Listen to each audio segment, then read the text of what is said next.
The views expressed on the Nova Society are those of the panelists and guests and do not necessarily reflect the views or opinions of the Phoenix Research Institute or any institution which any panel member is associated. Welcome back to the Nova Society. I'm your host, Dr. Brooklyn Ann Weldon, and I'm here with my panel, Dr. Scott Gershwer and Dr. Mark Bount. Today we will be answering...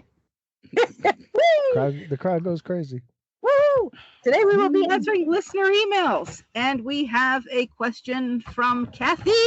My dog just fell. We have a question from Kathy, who lives in Cape Cod, Massachusetts, and Kathy asks, Trump is continuing his battle with Harvard University.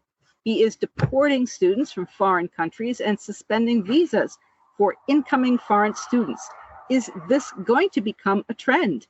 As educators, do you think this hurts the American university system? Yes. Yes. Yeah, it does. So that was an easy one.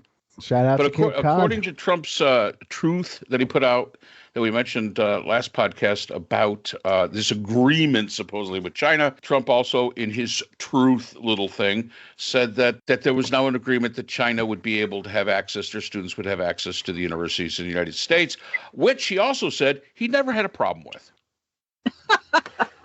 So right. Take it from there. A week ago, he had a problem, and now, according to him, never had a problem. I don't know. So is this Taco? Is this Taco Tuesday repeating itself? Or, did he forget that he had a problem with it and said that no more Chinese students in, American universities? I don't know. I mean, it's hard to follow all this stuff. My guess is that China would be thrilled to have their best, brightest stay in China, which has really good universities, apparently, Yes, rather than come here. And we should be embracing the smartest people wherever they come from to join us here. And I know that smacks of elitism, but I'm not one of those people, by the way. But I think that they should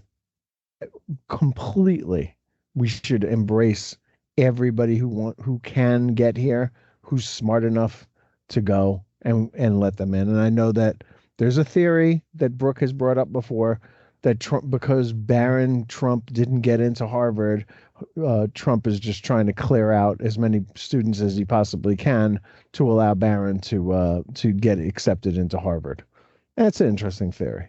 Yeah. And there's the other theory that I think it was one of the Obama kids did get accepted into Harvard. Can't remember which one of the two.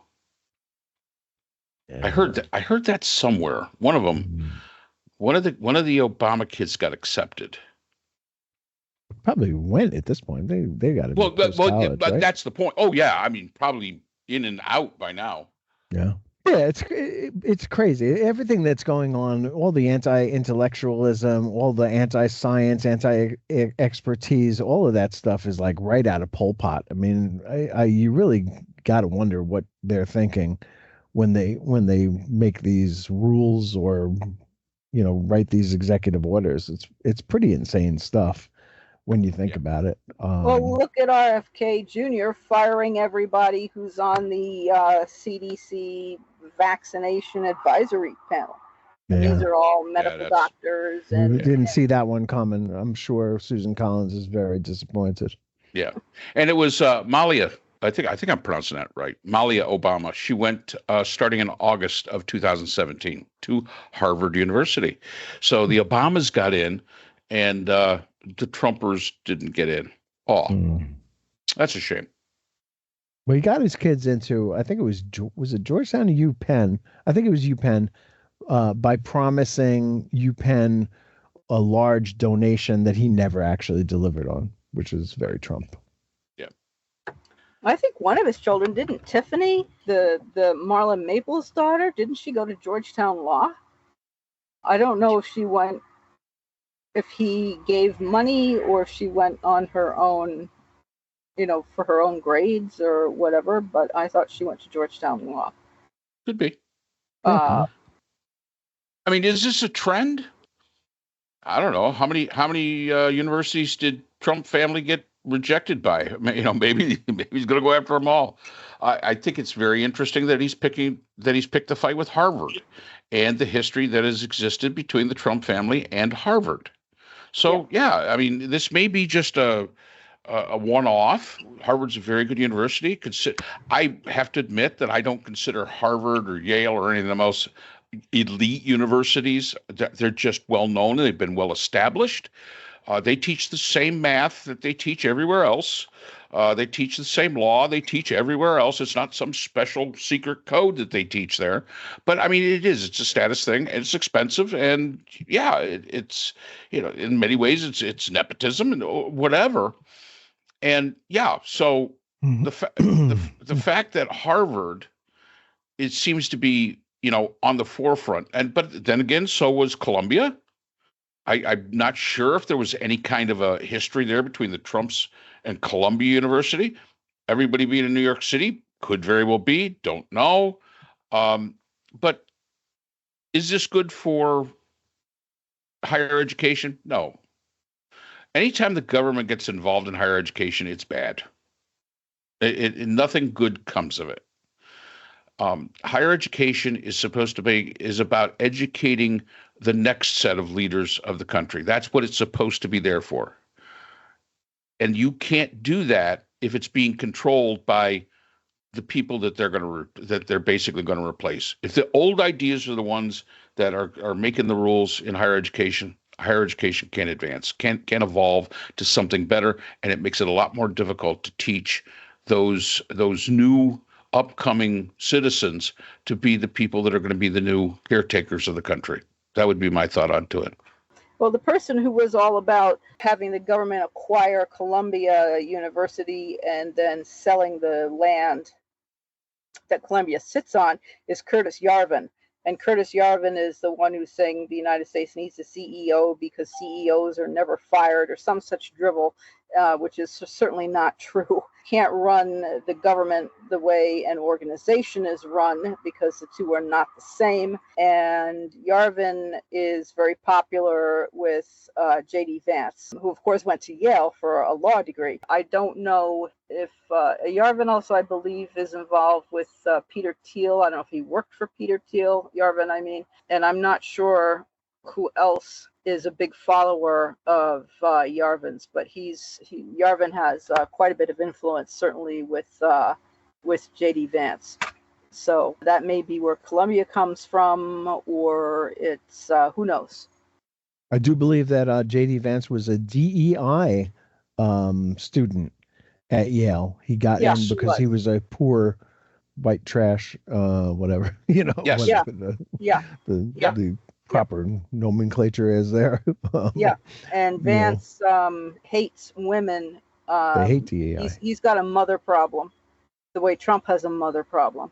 And so they're all about being as oppressive and repressive and as crushing to women as possible. Yep. So I think we got that one down. I think we really did a good job on that question.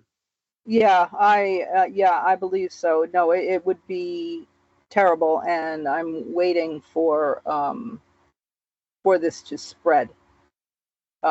This being attempted control of other universities. And individual universities that I'm aware of are changing their language from DEI, diversity, equity, and inclusion, to using other words to replace those trigger words and not actually changing their policies in an effort to avoid being scrutinized and flagged while still maintaining their student, their focus on meeting student needs. Because we professors certainly don't need the government telling us what words we can and cannot say, the way DeSantis did in Florida. A friend that we went to school with had told me several years ago that DeSantis had certain words that professors were not allowed to say. One word was bunny, another word I think was ladies, there was a whole list they were handed that professors were simply not allowed to say, period. To use to students, you couldn't write them, you couldn't use them in writing or in speaking. And this caused tremendous consternation among professors, and which is certainly understandable. So yeah, I'm hopeful that the universities will stand with Harvard and say, forget it. Hopeful that we addressed your question, and thank you for the question. And join us again next time on the Nova Society.